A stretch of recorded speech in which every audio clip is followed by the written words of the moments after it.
Chào các bạn, mình là Hiếu. Hiện tại mình đang làm họa sĩ tự do.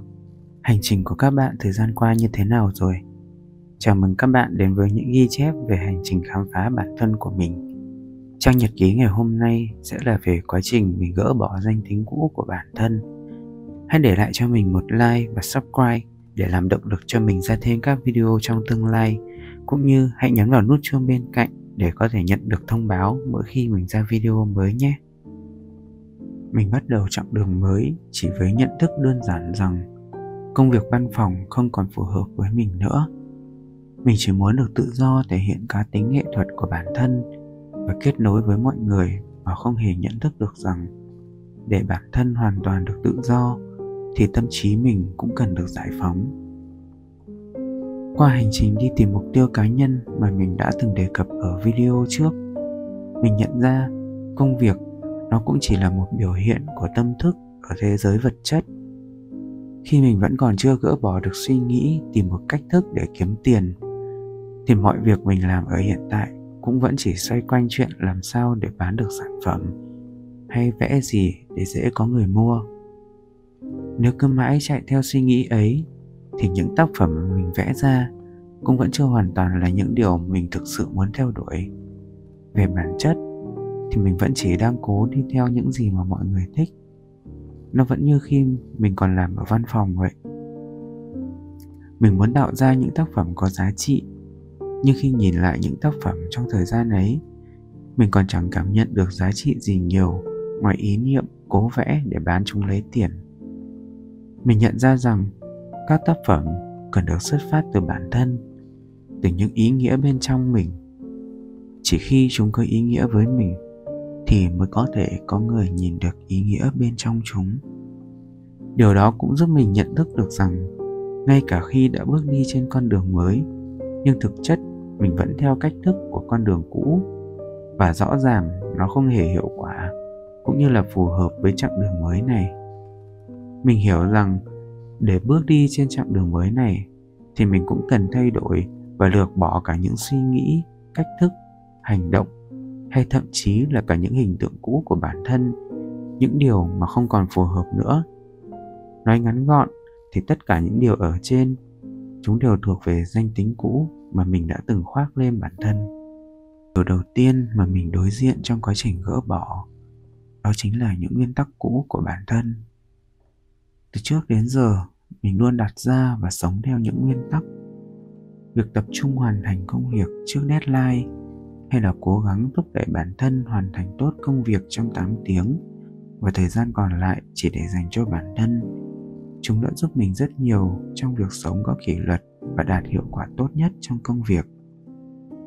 Thời gian đầu, khi bước đi trên chặng đường mới, mình cũng phân định ra 8 tiếng một ngày để làm, hay là tự đặt ra deadline rồi cố thúc đẩy bản thân làm việc. Nhưng lần này, chúng lại khiến mình thấy phần nào không thoải mái. Trước đây, mình cũng luôn rạch ròi về khoảng thời gian dành cho bản thân và mọi người xung quanh. Nếu như bạn bè hẹn đi chơi, thường sẽ phải rủ trước để mình sắp xếp một khoảng thời gian riêng cho mình. Điều đó trước giờ luôn khiến mình thấy ổn, vì nó giúp mình cân bằng được giữa thời gian làm việc, thời gian cho bản thân và thời gian cho các mối quan hệ. Nhưng tại sao giờ đây mình lại cảm thấy như bị gò bó ở trong chính những nguyên tắc đã từng giúp mình thấy thoải mái ấy? Mình bắt đầu đào sâu hơn vào tâm trí và hiểu được rằng khi vẫn còn làm việc ở công ty, hàng ngày mình luôn dành thời gian để tiếp xúc với mọi người, làm việc cho công ty. Vậy nên với bản tính hướng nội, mình luôn mong muốn những giây phút dành cho bản thân. Mình cảm thấy năng lượng mình dành ra cho công việc và mọi người trong tuần đã cạn rồi. Thế nên mình luôn muốn dành chút ít quãng thời gian còn lại ấy để sạc lại năng lượng trước khi tuần mới bắt đầu. Chính vì thiếu hụt năng lượng nên nếu có ai rủ đi đâu đó, mình sẽ cần sắp xếp kế hoạch để thu xếp thời gian lấy lại năng lượng cho bản thân. Việc thúc đẩy bản thân làm việc cũng là vì lý do đó. Mình càng cố gắng hoàn thành sớm công việc được bao nhiêu thì mình càng có thêm chút thời gian để nghỉ ngơi. Nhưng giờ đây, khi mình đã hoàn thành làm việc độc lập rồi, thì việc sống và làm việc theo những quy tắc cũ, thời gian biểu cũ chẳng khác nào việc mình lại đặt bản thân vào hoàn cảnh cũ cả. Thêm vào đó, chúng cũng vô tình tạo nên một rào cản giữa mình và mọi người xung quanh, giới hạn mình với những trải nghiệm của cuộc sống. Bây giờ mình đâu còn tiếp xúc nhiều với mọi người hàng ngày nữa đâu. Nếu cứ tiếp tục giữ những khoảng thời gian chỉ dành riêng cho bản thân ấy thì chẳng khác nào mình đang tự cô lập mình với mọi người cả. Mình chọn con đường này bởi vì muốn tự do trải nghiệm cuộc sống, để được hòa mình với dòng chảy của cuộc sống và để sống trọn từng phút giây. Mọi người xung quanh cũng như cuộc sống ngoài kia cũng là một phần của dòng chảy ấy.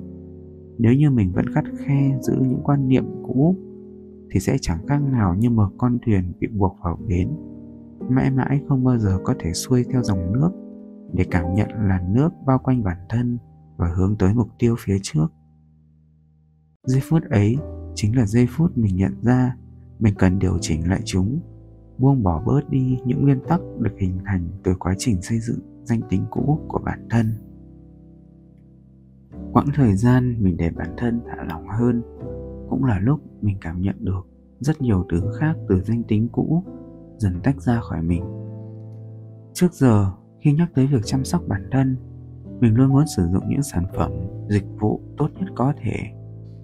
Từ việc sử dụng điện thoại cho tới những sản phẩm chăm sóc da, chăm sóc sức khỏe.